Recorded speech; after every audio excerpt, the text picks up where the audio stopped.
même si je suis plus souvent à Paris qu'à Sophia Antipolis, mais bon, c'est pas bien grave. Et donc je vais vous parler aujourd'hui effectivement plutôt modélisation et donc évolution de microstructure.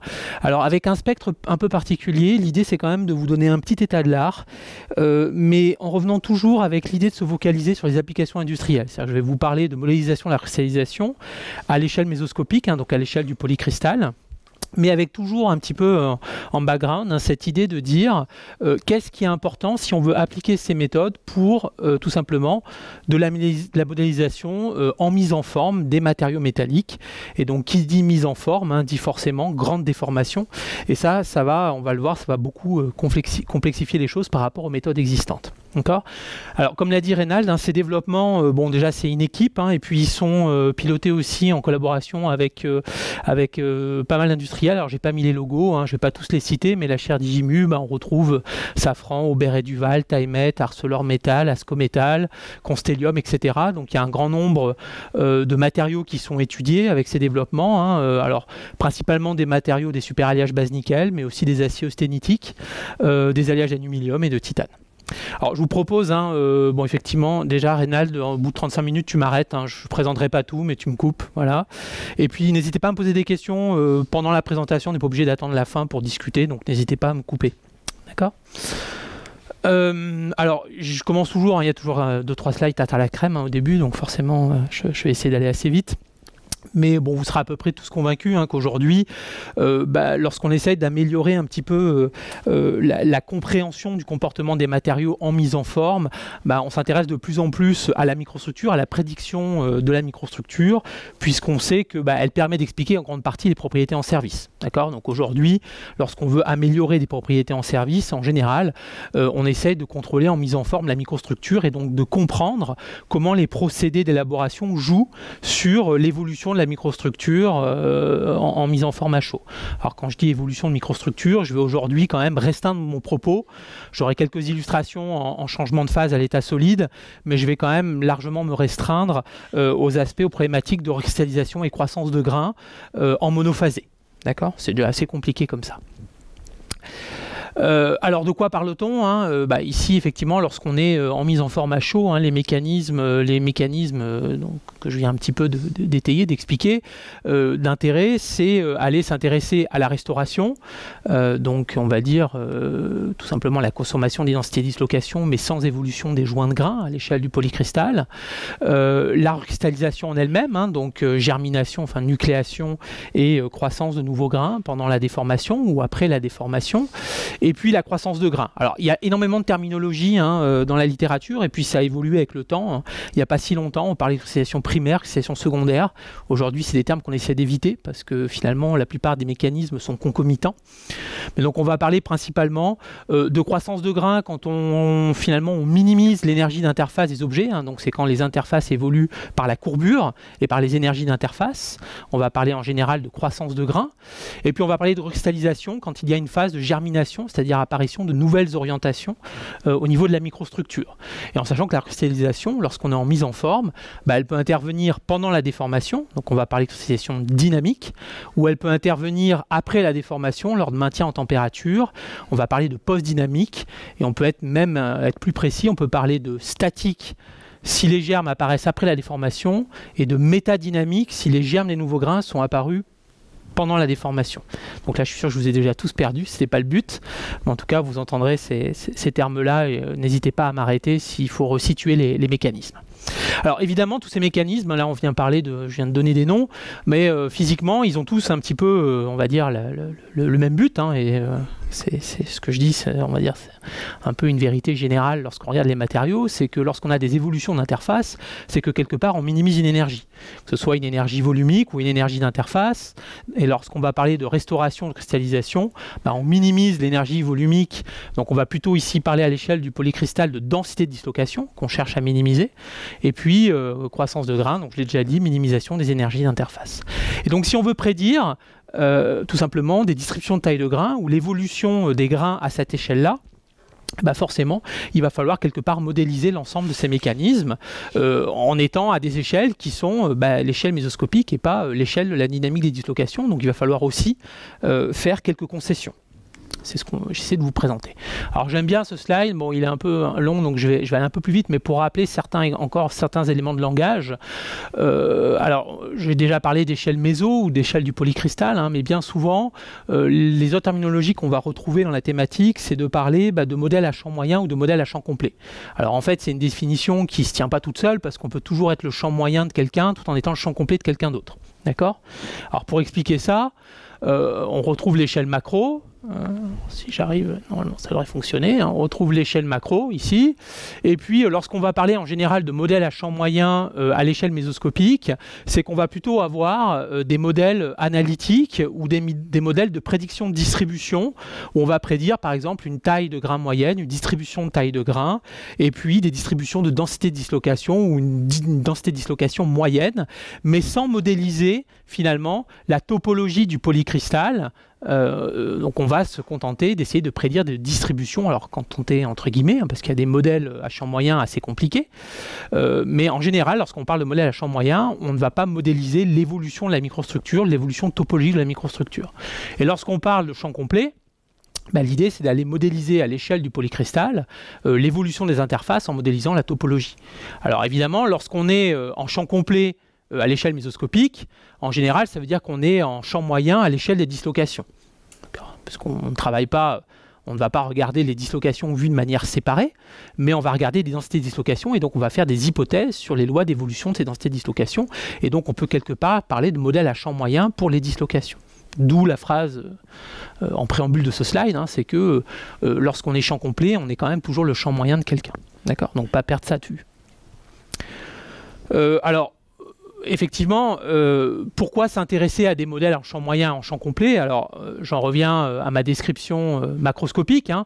C'est que de plus en plus, lorsqu'on a des codes de calcul de mise en forme, type Abacus, Deform ou Forge, hein, évidemment, on a de plus en plus envie d'aller vers des prédictions fines de la microstructure lorsqu'on modélise les procédés. Alors aujourd'hui, il y a de plus en plus, les codes que j'ai cités, on trouve de plus en plus de modèles à champ moyen où finalement, en chaque point d'intégration du calcul macroscopique, on va utiliser des routines en champ moyen pour aller prédire par exemple une distribution de taille de grain et pourquoi pas la boucle complète où la distribution de taille de grain va nous servir à améliorer la loi de comportement dans le code macroscopique. D'accord ?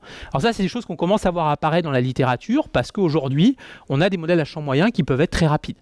Et qui sont donc applicables en chaque point d'intégration du calcul macroscopique. Et évidemment, l'idée c'est, est-ce qu'aujourd'hui ça c'est réaliste pour des modèles à champ complet? La réponse c'est non. Vous pouvez prendre les modèles à champ complet aussi rapides que vous voulez.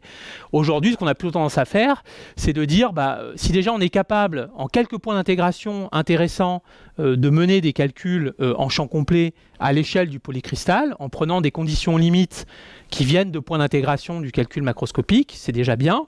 Et bien souvent, on utilise ces modèles à champ complet plutôt pour aller proposer des modèles à champ moyen qui soient sur mesure. D'accord ? Donc on va plutôt se servir de ces simulations comme boîte à outils pour aller discuter ou améliorer des modèles à champ moyen, ou alors comprendre, essayer de modéliser des mécanismes métallurgiques qui ne sont pas modélisables par des modèles à champ moyen, parce que ce qu'on essaye de modéliser sont des événements très rares, ou parce que tout simplement l'hétérogénéité de la microstructure est indispensable pour arriver à les prédire. Donc voilà pour la terminologie champ moyen, champ complet. Alors généralement ce slide-là, je tiens 3 heures dessus, il fait l'objet d'un cours, donc là je vais vous le faire en résumé, mais j'aime bien quand même, quand on présente un petit peu un état de l'art d'une thématique, en général j'aime bien revenir un petit peu à d'où on vient et où on va, ou du moins un petit peu une chronologie de ce qu'est l'étude de la cristallisation dans l'état de l'art. Alors la cristallisation, c'est pas une thématique toute jeune, hein. Si on revient un petit peu en arrière, ça a 200 ans. Alors je suis désolé, la qualité de l'image n'est pas terrible sur le zoom, mais ça fait un petit peu 200 ans qu'on parle de cristallisation dans l'état de l'art. Alors sauf qu'au début, c'est ce qui est écrit ici, c'est assez drôle parce que pendant 100 ans, on pensait que lorsqu'on avait la déformation plastique, ça rendait les matériels amorphes. D'accord ? Et donc, lorsqu'on a commencé à regarder les polycristaux, au 19e siècle, on parlait plutôt de cristallisation que de recristallisation. D'accord ? Et puis ça a perduré jusqu'au début du 20e. Au début du 20e, malgré des contributions assez importantes, alors une qui est, si vous arrivez à avoir l'article correspondant que je vous conseille énormément, c'est donc qui date de 1900. C'est alors je me souviens plus des noms, mais je vous en de toute façon me communiquera les slides. Mais c'est une des premières. Alors c'est la Royal Society. Hein, c'est une des premières première contribution où on voit apparaître la notion de force motrice pour la cristallisation.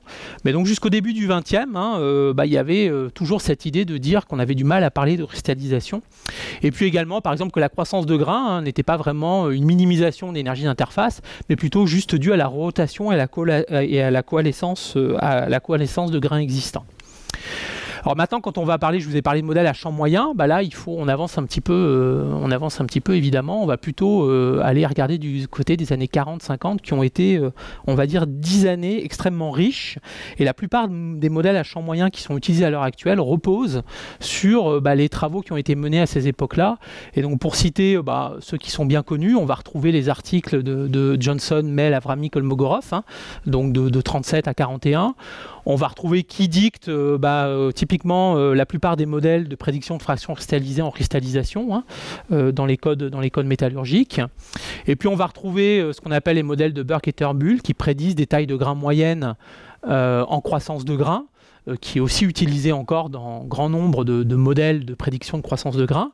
Et puis on va retrouver les travaux de Smith et Zener. Alors on parle souvent des travaux de Zener, mais il vaudrait mieux parler de Smith et Zener, parce que les premiers articles du sujet sur l'époque avaient été faits par ces deux auteurs, et qui se sont intéressés principalement à tout ce qui est taille de grains limite dans les superalliages base-nickel. C'est-à-dire que la présence de particules de seconde phase va limiter les phénomènes de croissance de grains.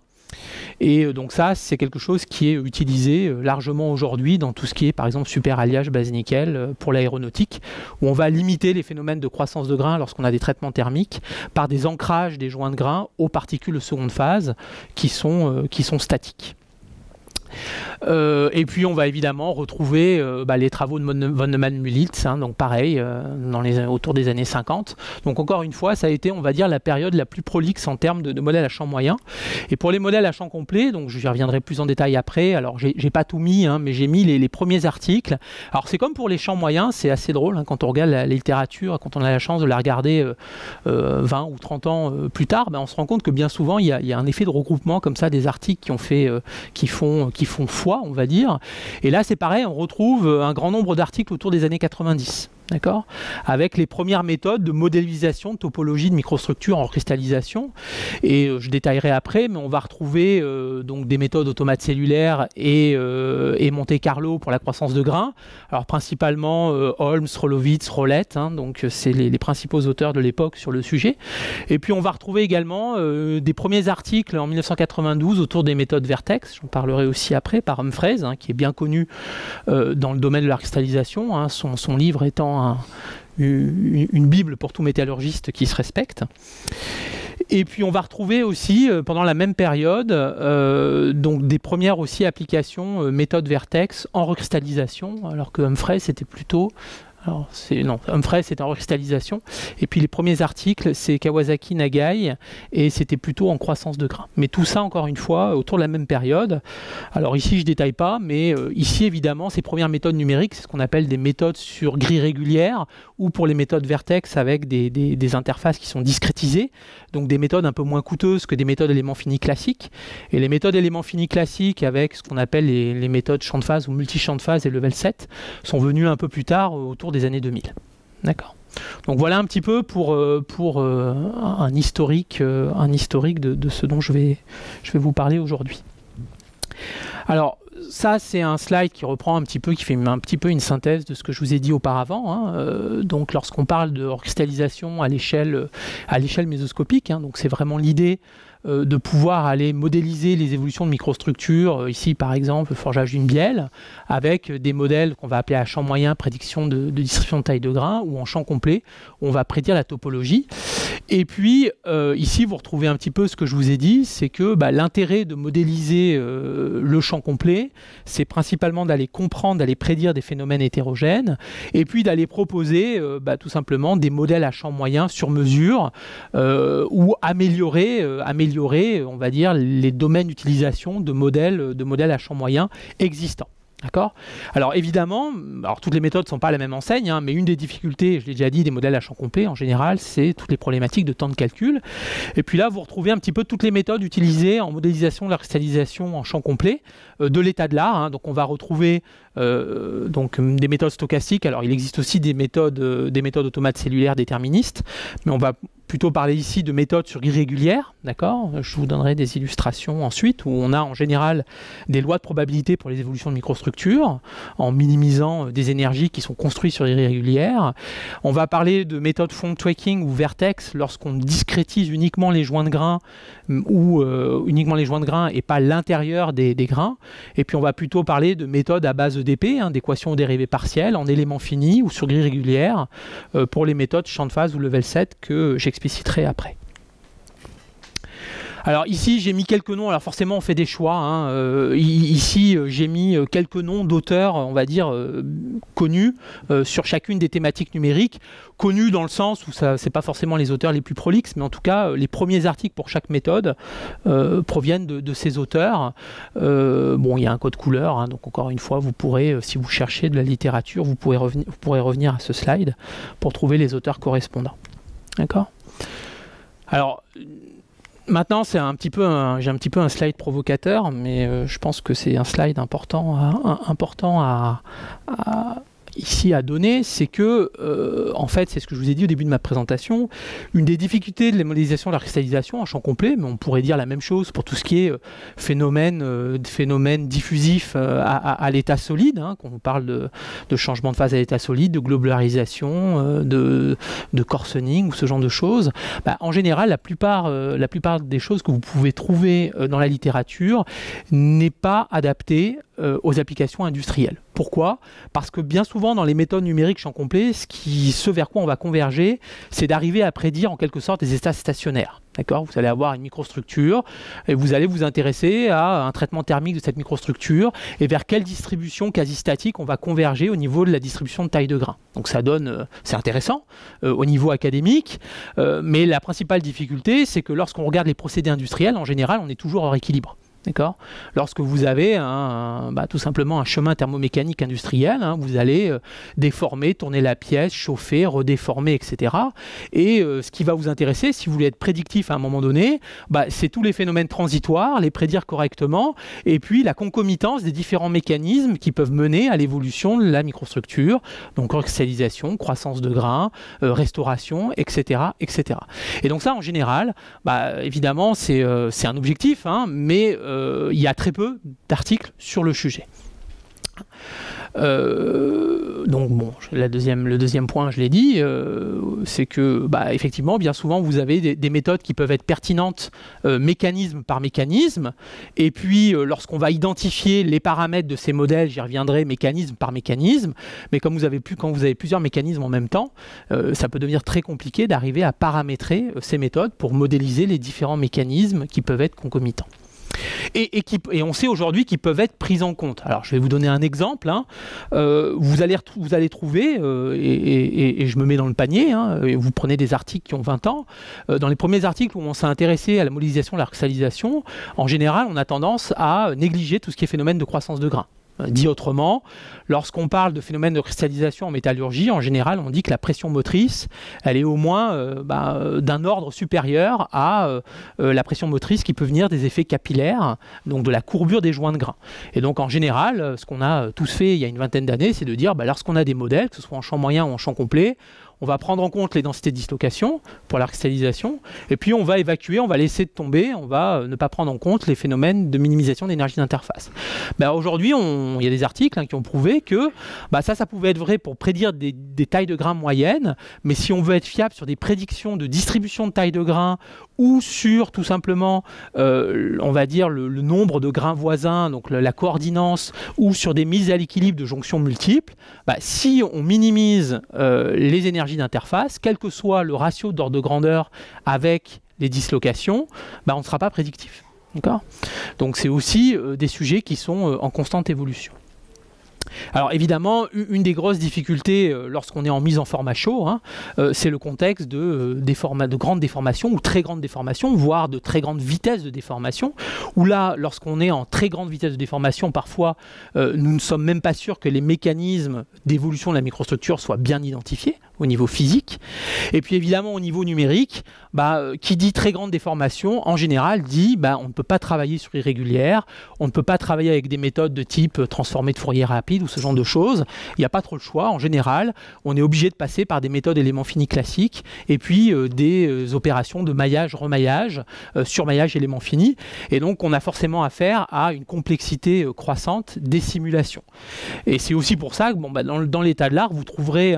Lorsqu'on est en croissance de grains, donc sans déformation, vous pouvez trouver des articles en FFT avec des cas qui font référence à des millions de grains. Mais dès que vous commencez à vouloir simuler, par exemple, de l'accélération dynamique pendant la déformation, vous passez en éléments finis. En général, lorsque vous avez des simulations à 5000, 10 000 grains, vous êtes heureux. Voilà. Alors, et enfin, je vais essayer de vous le montrer, s'il me reste un peu de temps après l'introduction, c'est que évidemment, il reste aussi beaucoup à faire après à comprendre au niveau de même à l'échelle méso, arriver à comprendre la physique de certains mécanismes. Vous verrez dans tous les modèles, on parle de mobilité d'énergie d'interface. Ce sont encore des sujets qui sont complètement ouverts. Aujourd'hui, on va dire les gens qui travaillent sur le sujet ne sont pas d'accord pour une description unifiée de ce que peut être une formule mathématique pour définir une énergie d'interface ou une mobilité. Et en sachant qu'acquérir des données 3D in situ sur ces questions-là, c'est aujourd'hui quelque chose qui est à la pointe de la recherche. D'accord ? Donc même sur les équations fondamentales d'évolution des microstructures, il y a encore des questions ouvertes et beaucoup de travaux sur le sujet.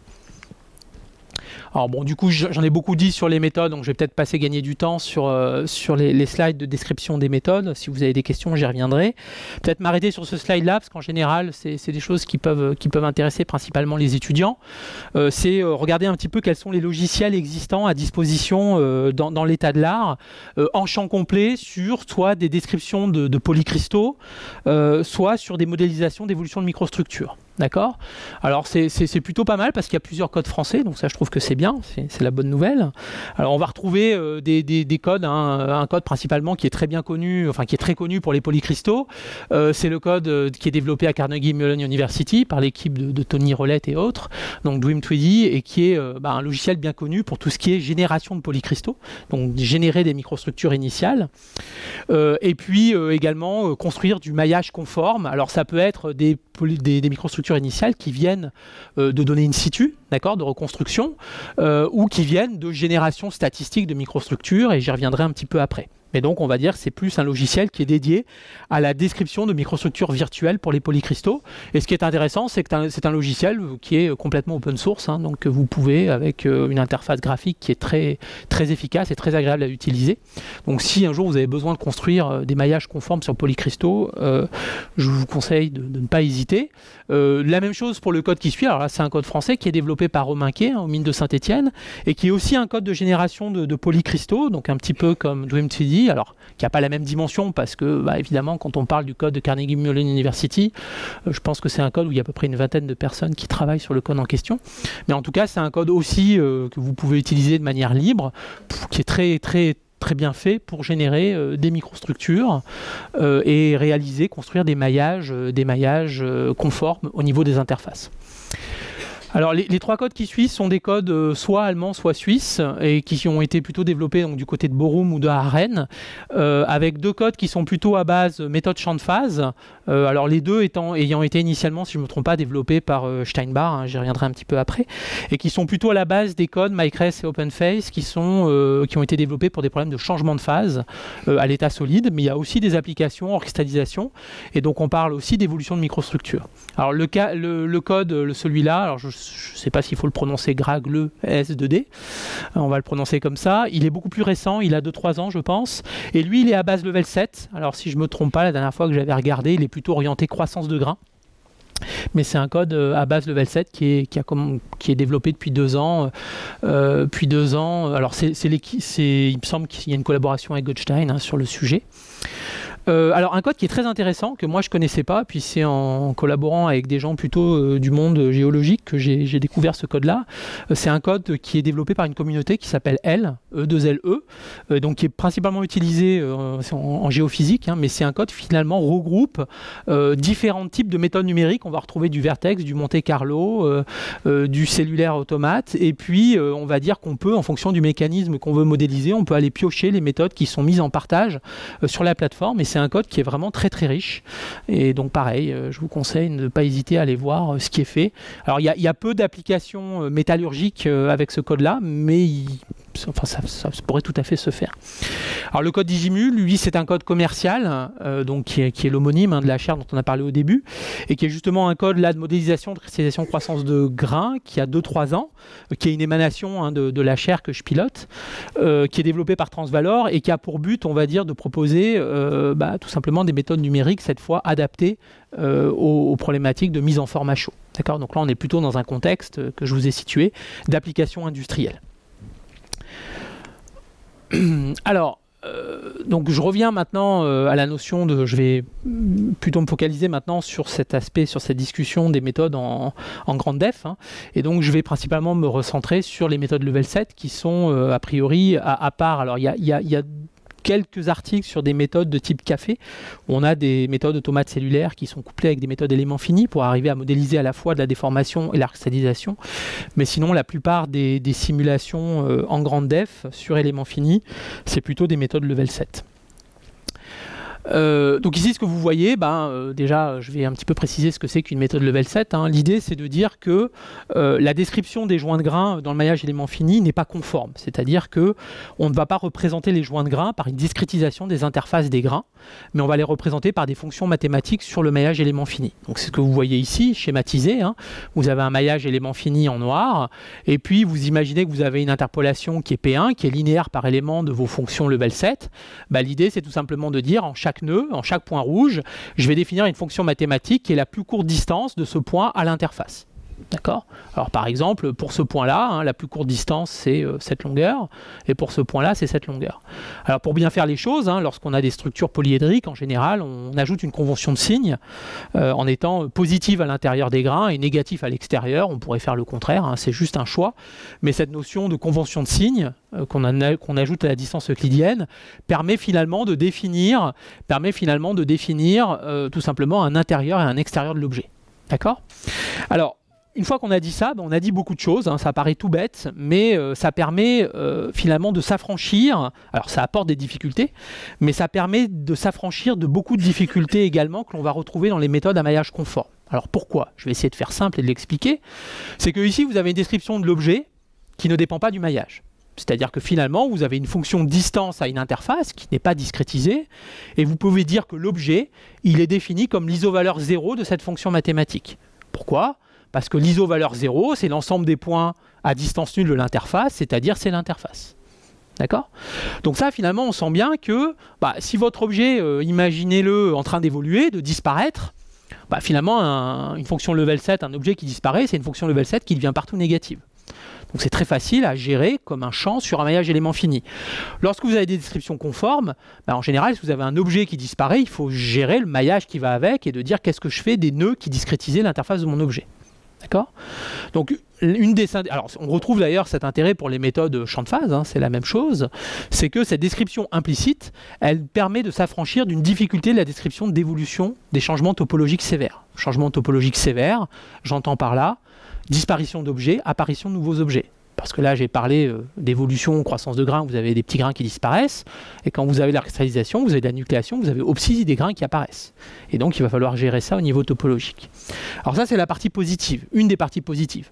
L'autre, je vais faire assez vite, c'est que si vous avez cette description mathématique de l'interface, alors ce que je vais dire, c'est vrai en level 7, c'est pas vrai en champ de phase, vous pouvez directement obtenir la normale à l'interface par le gradient de la fonction level 7, et la somme des courbures principales de l'interface, qu'on appelle la courbure moyenne, comme finalement le Laplacien de la fonction level set. Donc ça, c'est des propriétés mathématiques qui sont, excusez-moi l'expression, assez sexy, parce qu'en général, quand vous avez des cinétiques d'interface, la normale est toujours utile, savoir dans quel sens on se propage, et puis bien souvent, si vous regardez les termes de capillarité, la courbure intervient.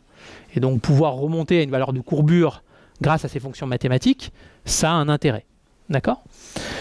Alors maintenant, j'ai donné quelques qualités. Il y a quand même un gros défaut, et puis on le voit tout de suite sur cette image, c'est que lorsque vous avez une description conforme, vous pouvez facilement dire, je vais prendre n'importe quel élément, je vais être capable de définir clairement son comportement.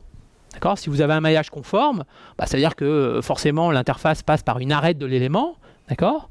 Et donc vous pouvez très bien dire, si l'élément est à l'extérieur, il aura le comportement du média A, si elle est à l'intérieur, il aura le comportement du média B. Maintenant, quand vous avez une interface qui traverse un élément, finalement, vous vous retrouvez avec un élément qui n'a pas un comportement clair. Quel est cet élément? Est-ce qu'il appartient plutôt à une phase, à une autre? Qu'est-ce qu'il faut faire? Est-ce qu'il faut regarder, comme en volume of fluid, regarder la fraction dans chaque phase de l'élément et choisir? Alors ça apporte des difficultés, principalement. Ne pas oublier qu'on est en train de parler de grains. Quand on parle de grains, on parle d'orientation cristallographique. Et une orientation cristallographique, ce n'est pas une fonction continue. Donc on ne peut pas simplement dire, par exemple, pour cet élément-là, je vais faire une loi de mélange entre deux orientations. Ça n'a pas de sens au niveau cristallographique. Donc cet aspect non conforme soulève aussi des interrogations qui sont parfois difficiles. Alors c'est toujours comme ça, il y a toujours des points positifs et négatifs à n'importe quelle méthode numérique en général, et on retrouve un petit peu ces discussions. D'accord ? Alors ici, vous avez un exemple de reconstruction statistique en éléments finis, d'un polycristal de 304L, donc un acier austénitique, avec 80 000 fonctions, enfin 80 000 grains, mais pas 80 000 fonctions level 7, j'y reviendrai après. Alors en général, ces fonctions, ces descriptions implicites, et ça c'est vrai aussi en champ de phase, en général, on essaye de minimiser le coût des résolutions éléments finis, et donc on essaye d'optimiser ce qu'on peut faire au niveau du maillage éléments finis. Et bien souvent, alors ce que je vais dire c'est vrai en 2D, minimiser les problèmes de coût de résolution éléments finis par rapport au maillage, c'est bien souvent essayer de déraffiner à l'intérieur des grains et d'avoir du maillage raffiné à l'interface des grains. D'accord ? Ou des particules de seconde phase. Là, vous avez un exemple, alors c'est un exemple un peu complet. Vous avez une description level 7 des grains par une approche statistique. J'y reviendrai après, c'est du Lagarde-Voronoi. C'est pour ça que vous avez des structures de grains qui sont polyédriques. Et puis, en même temps, on a immergé une image BSE de particules de seconde phase. C'est un Inconel 718. Et puis, c'est les petites parties que vous voyez raffinées dans le maillage élément fini. C'est en fait la phase delta du matériau, où là, on est parti de l'immersion d'une image expérimentale. D'accord ? Donc c'est finalement des méthodes où on peut assez facilement coupler des descriptions statistiques d'un objet et des images expérimentales d'un autre objet, ou faire du tout expérimental, ou faire du tout statistique. D'accord ? Et pourquoi on va raffiner donc autour des interfaces ? Parce qu'en général, là en tout cas c'est vrai en croissance de grains, ça permet finalement d'apporter les éléments finis aux endroits sensibles, c'est-à-dire où la microstructure évolue. Lorsque vous êtes en croissance de grains, tout se passe à l'interface des grains. D'accord ? Ce que vous avez pu, s'il n'y a pas d'énergie stockée, à l'intérieur des grains a peu d'intérêt. Et ce qui va piloter l'évolution de la microstructure, c'est la courbure des joints de grains, l'énergie d'interface. Et donc finalement, on peut déraffiner au niveau des joints de grains. C'est un petit peu ce qu'on va retrouver pour les méthodes vertex. Lorsqu'on fait des méthodes vertex, seulement l'interface est discrétisée et on oublie l'intérieur du grain. D'accord ? Alors là, on conserve une discrétisation de l'intérieur des grains, ce qui peut être utile par exemple pour les particules de seconde phase, ou si on veut prendre en compte des termes d'énergie stockée. Alors, au niveau force motrice, j'en ai un petit peu parlé. Je vous ai parlé de densité de dislocation et puis de capillarité. Alors là, c'est aussi un petit état de l'art. Alors, c'est un petit état de l'art que je vais me faire un plaisir de critiquer très largement. Si, encore une fois, vous prenez 99% de la littérature sur le sujet, sur les approches cinétiques d'évolution de joints de grains, ce qu'on vous allez retrouver comme équation, c'est la célèbre formule d'Humphreys, où on a une vitesse qui dépend d'une mobilité de pression motrice. Alors la mobilité, moi en général, je l'appelle le terme poubelle, je vous expliquerai après pourquoi, mais en général, on l'appelle plutôt mobilité. Et puis la pression motrice, vous allez retrouver tout simplement une pression motrice d'énergie stockée, qui va quelque part prendre en compte les sauts de densité de dislocation qu'on peut avoir au joint de grain. Alors je sais que pour certains mécaniciens mécanicien, ça peut faire très mal aux oreilles, ce que je viens de dire, parce que les champs de dislocation, si on descend d'une échelle, vont être extrêmement compliqués au niveau de l'interface entre les grains. Mais ici, quand on est à cette échelle-là, en général, on a tendance à homogénéiser les champs de densité de dislocation à l'intérieur de chaque grain et simplement regarder des sauts entre les moyennes de densité de dislocation à l'interface. D'accord ? Donc ça, c'est une très grosse approximation. Alors, en sachant que les champs intragranulaires de densité de dislocation peuvent quand même être utilisés pour définir les populations d'apparition de germes. D'accord ? Mais on va dire que c'est un sujet de recherche à part entière. Alors, en tout cas, ce qu'on va trouver dans l'état de l'art, c'est la description de ces deux pressions motrices. Où on retrouve la pression capillaire et puis la pression due aux énergies stockées. Alors ensuite, on va dire que ça, c'est l'état mécanique et puis la topologie qui vont permettre de définir ces sauts de densité de dislocation et puis la tension de surface provient directement de la forme des grains. Et puis ensuite, on a deux paramètres matériaux, donc la mobilité et puis l'énergie d'interface.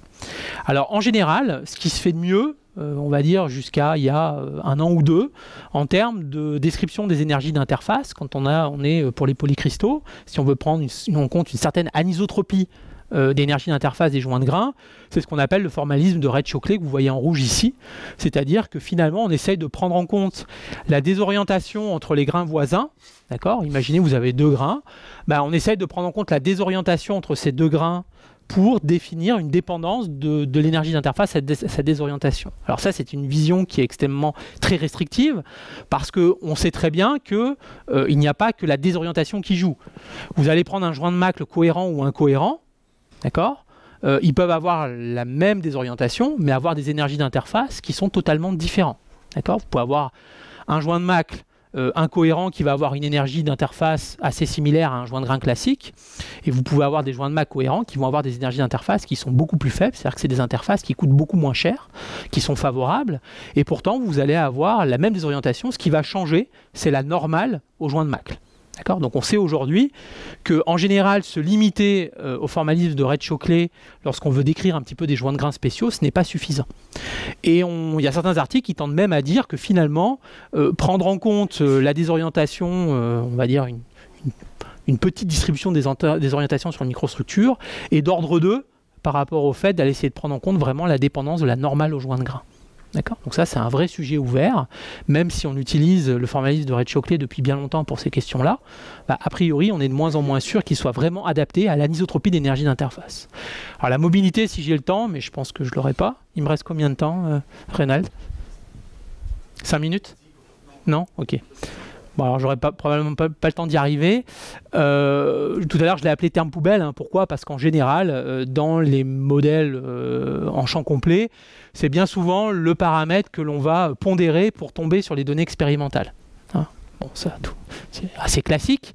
L'idée étant qu'en général, ce qu'on appelle en champ complet, c'est que si on le fait pour, on va dire, si on a certains points expérimentaux et qu'on a prédit, qu'on a modélisé correctement les mécanismes, ça nous permet d'identifier une loi de mobilité qui va être réutilisable lorsqu'on sort des conditions d'utilisation où on aura paramétré cette mobilité. Ce que j'essaie de dire, c'est que bien souvent on essaye de paramétrer une mobilité en fonction de la température, et puis on obtient des lois d'Arrhenius, et lorsqu'on va modifier la température, en général, on est assez prédictif en utilisant les lois de mobilité qu'on a définies. D'accord ? Donc la mobilité, c'est souvent un paramètre d'ajustement, même si en général, ce qu'on retrouve dans la littérature, c'est la loi classique d'Arrhenius, avec, comme je n'irai pas jusque-là, avec un terme préexponentiel, ce qu'on appelle le terme M0, et puis un exponentiel moins Q sur RT, avec une énergie d'activation et une dépendance à la température absolue. Alors ça, encore une fois, on retrouve ça dans les premiers papiers sur la question, mais d'où vient cette équation, j'aime bien aussi le rappeler, cette équation d'Arrhenius, utilisée pour la cristallisation, ça vient des phénomènes de diffusion classiques, où en général, lorsqu'on a, c'est venu au départ de dire, lorsqu'on a des sauts d'atomes à l'interface entre deux phases, et on sait qu'on a un seul type d'atome, on est capable de définir une énergie d'activation, et puis une fréquence de saut, etc. Mais on est dans un cadre en général idéalisé. D'accord. Lorsqu'on a un joint de grain, de quel atome on parle? Est-ce qu'on est en train de parler d'une mixture finalement de différentes fréquences de sauts d'atomes au niveau de l'interface? Enfin, rien n'est moins clair pour moi que la définition de cette mobilité par une loi d'Arrhenius au niveau physique lorsqu'on est en cristallisation. D'accord. Ça, c'est la synthèse de ce slide. Alors, je vous ai montré une illustration de génération statistique, hein, c'est ce que vous retrouvez en bas.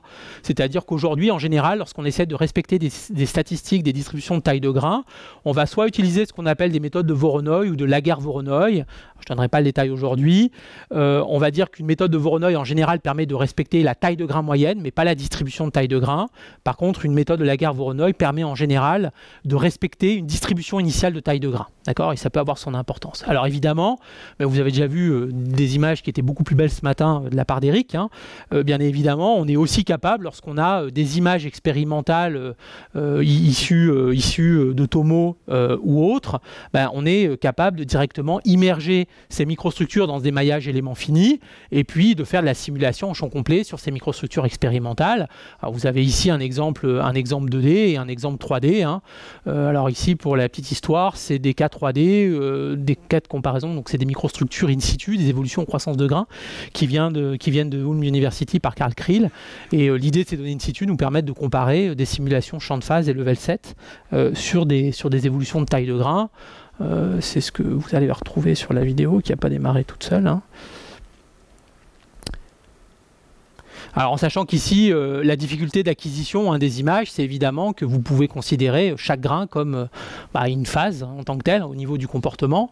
Et donc c'est généralement assez difficile d'arriver à avoir, on va dire, une qualité suffisante sur les acquisitions. Alors on fait ça assez bien aujourd'hui. Hein. Par exemple du côté du Centre des matériaux, Henri Prudon, je ne vais pas dire qu'il fait ça tous les jours, mais en tout cas, il a un grand nombre de données expérimentales à disposition pour ce type de questions.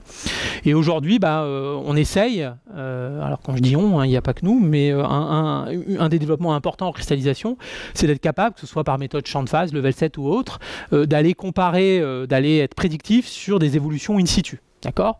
Alors, ce qui est assez déroutant, c'est que parfois ça marche très bien, parfois ça ne marche pas du tout, et parfois on ne sait pas trop pourquoi. D'accord? Alors, typiquement, lorsqu'on parle d'anisotropie de joints de grains en croissance de grains, sur ces résultats-là, on s'est rendu compte qu'il y avait des joints de grains, c'est des cas de croissance de grains purs sans énergie stockée, et il y a des joints de grains qui semblent avoir une énergie particulière, mais a priori sans aucune raison, en termes de désorientation ou de normal au joint de grain, tout en ayant des valeurs de gamma qui peuvent être 10 fois plus grands que d'autres joints de grain qui semblent assez similaires. D'accord? Et donc on sent bien qu'il y a encore des choses au niveau physique qui ne sont pas comprises sur la modélisation de l'énergie d'interface ou de la mobilité. D'accord? Je vais peut-être passer quelques slides. Pour en revenir avec quand même, c'était un début initial de ma présentation, c'est essayer de montrer ce qui se fait, je vous ai montré un petit peu la théorie, mais qu'est-ce qui se fait au niveau industriel, c'est-à-dire est-ce qu'aujourd'hui, il y a finalement des procédés où on utilise ce type de méthode. J'ai deux exemples ici, hein, où vous avez, c'est une simulation level 7, hein, où vous avez un calcul macro, hein, où l'idée c'est d'isoler ce qu'a vu un point de la simulation macro en termes de déformation, vitesse de déformation et température, et de l'imposer comme condition limite du volume élémentaire représentatif à l'échelle méso. Et puis ici, ce que vous voyez en bas à gauche, c'est le chemin thermomécanique. Alors évidemment à l'échelle macro, hein, pas à l'échelle micro, c'est beaucoup plus chahuté à l'échelle micro. Et ce que vous pouvez voir, hein, c'est l'intérêt de ce type de simulation. Vous avez une première phase de déformation, donc de la cristallisation dynamique. Là, vous avez une phase de montée en température, donc on a arrêté de déformer, donc on recristallise, on évacue les densités de dislocation. Et puis on a aussi de la croissance de grains, c'est-à-dire forcément une fois qu'on a évacué l'énergie stockée, on n'a plus que des phénomènes capillaires de grossissement de grains, et puis on redéforme dans une autre direction, et donc on va recristalliser. D'accord? Alors on va dire que là, ce cas-là, il paraît déjà assez compliqué, mais en fait il est assez gentil parce qu'on va dire que les mécanismes sont... voilà, il y a des mécanismes simultanés, enfin il y a plusieurs mécanismes, mais ils viennent les uns après les autres. D'accord? Donc j'ai parlé de, si je remets la vidéo, hein, vous avez au départ de la cristallisation dynamique. D'accord, donc on déforme. Une fois qu'on a, donc là on a la cristallisation dynamique. Une fois qu'on s'arrête de déformer, on a ce qu'on appelle du métadynamique, c'est-à-dire que les germes qui sont apparus continuent à grossir, et puis les phénomènes capillaires. D'accord. Là, on voit qu'il n'y a plus d'énergie stockée. Hein. Le code couleur, c'est l'énergie stockée. Donc, quand on est à la valeur minimale, c'est qu'on a évacué les densités de dislocation. Et puis, on redéforme et à nouveau, récupération dynamique. Voilà. Et évidemment, l'idée ici, c'est avec ce type de simulation, hein, d'aller comparer avec des données expérimentales. Bon, ça, c'est des choses qui ont été publiées. Et en général, par exemple, récession dynamique, hein, aujourd'hui, on a des simulations pour des aciers austénitiques qui fonctionnent plutôt très bien. D'accord ? Alors, je vais peut-être passer là-dessus et montrer une autre illustration. Je reviendrai si vous avez des questions. J'avais quelques slides sur tout ce qui est prise en compte des particules de seconde phase, mais si vous avez des questions, je pourrais y revenir. Ici, un autre exemple qui est encore plus compliqué cette fois et qui montre que là, c'est le type, pour moi, de simulation où aujourd'hui, on ne serait pas capable de faire la même chose avec des modèles à champ moyen. Alors, vous imaginez, vous avez du laminage circulaire. D'accord ? Et puis, vous allez prendre, finalement, si vous prenez un point de matière du laminage circulaire au niveau de l'évolution de microstructure, c'est comme si vous aviez des déformations très rapides avec des temps d'attente. D'accord ? Et donc là, on sent bien que forcément, et puis en plus, ça va très vite. Et donc, en général, effectivement, votre point de matière, il voit le rouleau très souvent. Mais en même temps, si on veut être prédictif sur les évolutions de microstructure, il faut prendre en compte tout ce qui se passe. C'est-à-dire, je déforme, j'ai des pics de déformation, hein, c'est ce qu'on voit ici. Quand je vois le rouleau, et puis entre deux pics de déformation, j'ai uniquement un maintien en température, et si je veux être prédictif sur l'impact du passage sous le rouleau suivant, il faut prendre en compte tous les mécanismes sous-jacents.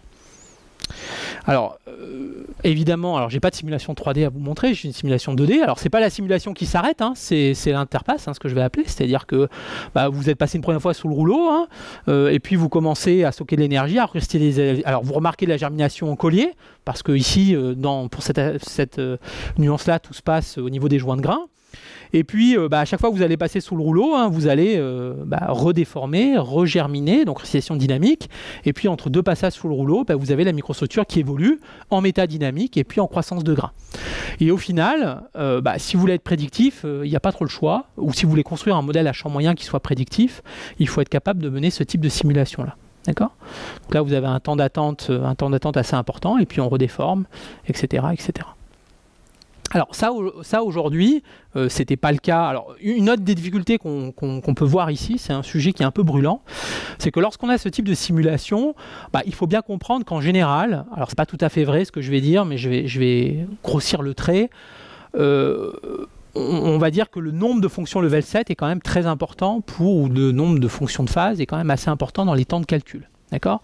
Et ce qui est assez difficile, c'est que vous voyez au début, on est parti avec une microstructure qui a peu de grains.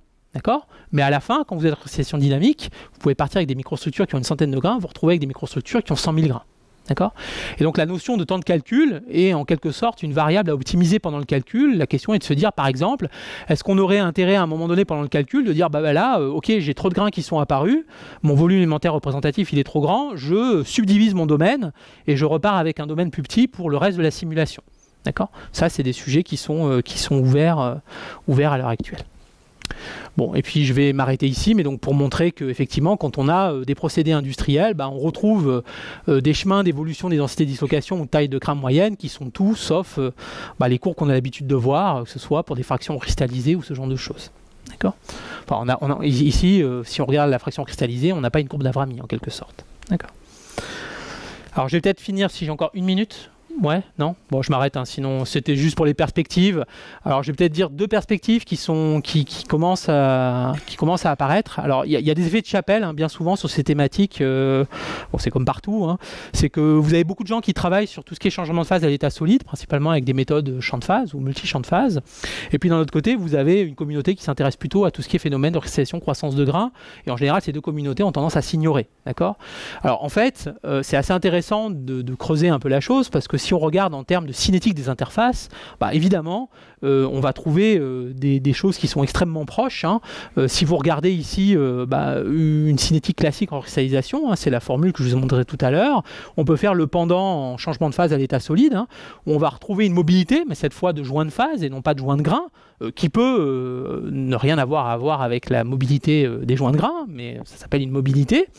Et puis vous allez retrouver généralement une force motrice qui est l'énergie libre de Gibbs, hein, qui va définir le changement de phase en tant que tel. C'est l'énergie de changement de phase. Et puis vous allez retrouver ce qu'on appelle en général pour les gens du... Enfin, vous allez retrouver un terme en tension de surface, qui est souvent ce qu'on appelle l'effet de Gibbs-Thomson pour les gens qui font du changement de phase à l'état solide. Mais c'est exactement le même terme que celui qu'on peut retrouver en croissance de grain par capillarité. Alors tout ça pour dire qu'il n'y a pas une très grosse difficulté à définir une cinétique qui pourrait être commune.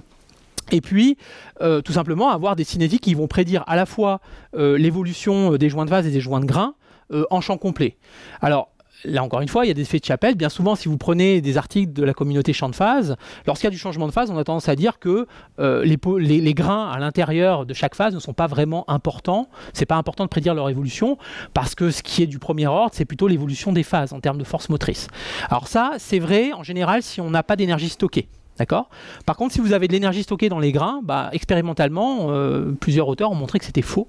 En général, les termes, lorsqu'on est en grande déformation, les termes dus aux énergies stockées peuvent être du même ordre de grandeur que l'énergie qui peut provenir des phénomènes de changement de phase. Donc tout ça pour dire que effectivement, si on veut être prédictif sur des évolutions de distribution de taille de grain et de joints de phase, lorsqu'on est en grande déformation, en général, il faut être capable de coupler ces deux équations cinétiques. Et donc ça, c'est quelque chose où on commence à voir apparaître quelques papiers sur le sujet. Alors, je vais passer sur les simulations. Et puis un autre sujet brûlant, c'est qu'il y a beaucoup de littérature sur tout ce qui est ancrage des joints de grains aux particules de seconde phase. Donc je vous ai parlé de superalliage base-nickel. Et ce qui intéresse beaucoup les industriels de l'aéronautique, c'est qu'en général, quand ils utilisent leur superalliage base-nickel, ils se mettent loin du solvus. C'est-à-dire qu'ils se mettent plutôt en condition sous-solvus pour conserver leurs particules de seconde phase. Mais en général, lorsqu'on a envie de pousser les matériaux dans le retranchement, c'est monter en température pour que ces matériaux soient utilisables à des températures plus élevées dans les moteurs d'avion. Et en général, si on se rapproche du solvus, ce qui peut se passer, c'est une évolution concomitante des particules de seconde phase et des joints de grain. Et l'effet d'ancrage de ces joints de grain peut disparaître si les particules de seconde phase évoluent. D'accord ? Donc ça, c'est aussi un sujet qui est brûlant en termes d'applicatifs sur ce type de simulation. Être capable de prédire l'évolution simultanée, ici par exemple la dissolution de précipités, et donc une reprise de migration de joints de grain. Et je vais m'arrêter ici.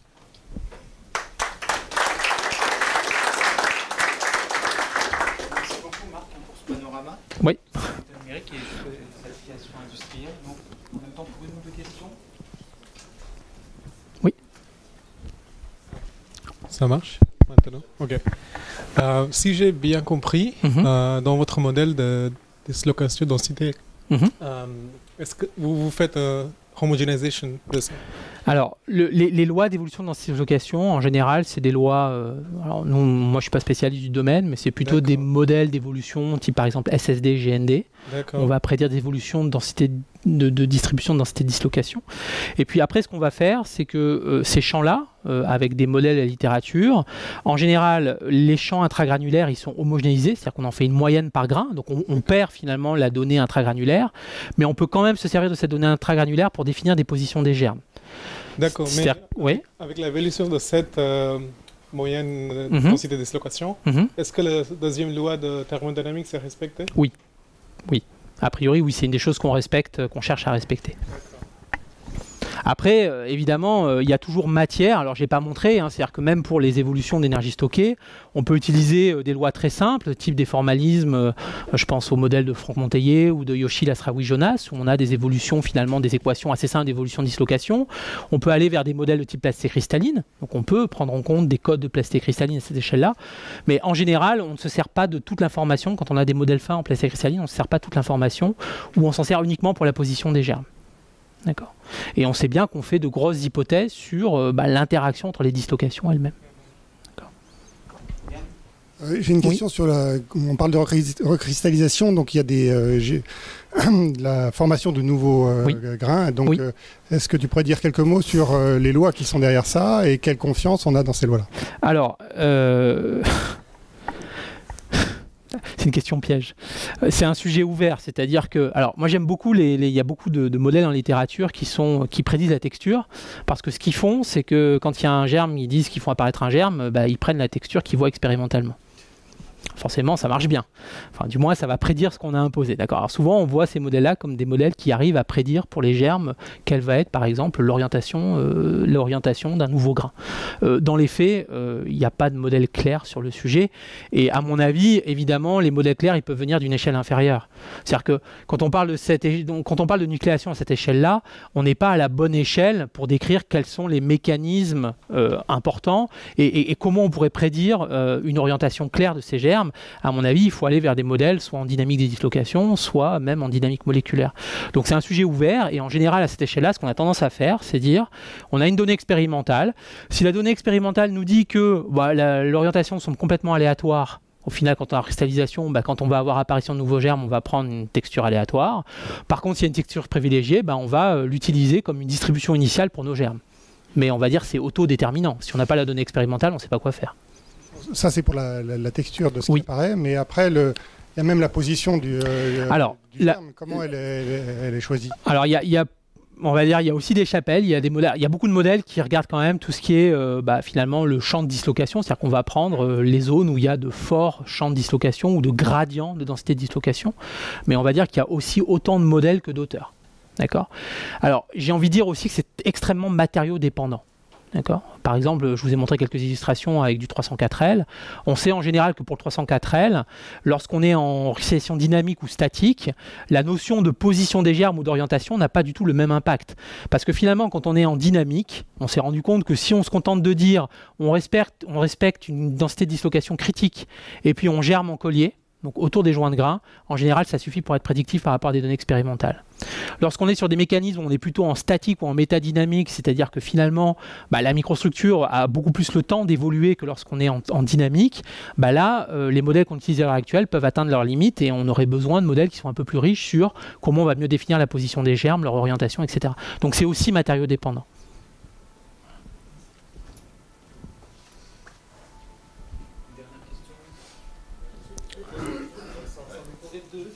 Oui. Sur les paramètres locaux, en fait. Oui. Comment ça se comporte avec les matériaux industriels, avec les éléments d'alliage? Je pense que sur les ceux que ça parle un peu, mais les éléments de grains, choses comme ça. Alors, là encore une fois, il y a alliage et alliage. C'est-à-dire qu'effectivement, on peut parler, si on va vraiment sur des matériaux micro-alliés ou très compliqués, en général, on a peu de données claires sur le sujet, on va tendance à avoir homogénéisé les énergies d'interface, et passer par exemple par du formalisme de Red-Shockley. Après, il y a aussi des simulations où on peut être plus fin. Là, j'ai montré un exemple ici sur les super-alliages base-nickel, où on peut essayer de prendre en compte les différentes phases dans la simulation. Et puis, finalement, c'est aussi les données expérimentales qui peuvent permettre de pondérer des ratios d'énergie d'interface. Donc, c'est souvent le juge de paix. Par rapport à ces descriptions d'hétérogénéité, c'est souvent la comparaison de données expérimentales. Mais là encore, ce que je disais tout à l'heure, sur les notions de mobilité ou d'énergie d'interface, c'est souvent des paramètres d'ajustement des modèles et il n'y a pas de description vraiment physique de comment chaque élément d'alliage peut jouer sur la définition de ses propriétés. Ou encore une fois, c'est aussi une richesse qui peut venir de simulations aux échelles inférieures. Un tout petite remarque, dans la simulation que tu nous as montrée, avec la germination en collier, la microstructure initiale, c'était un truc type Voronoi. Donc c'est assez déterministe parce que, a priori, au tout début, tu ne mets pas de courbure dans les joints de grains.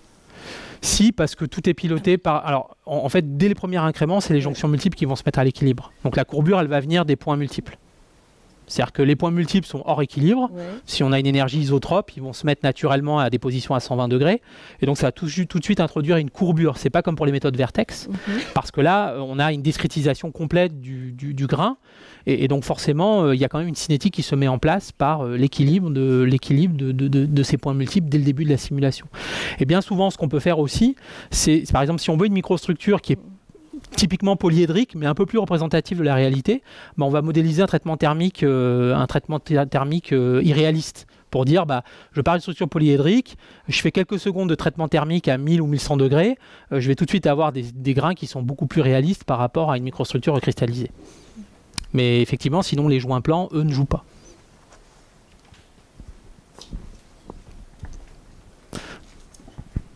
Merci encore, Marc. Merci à vous.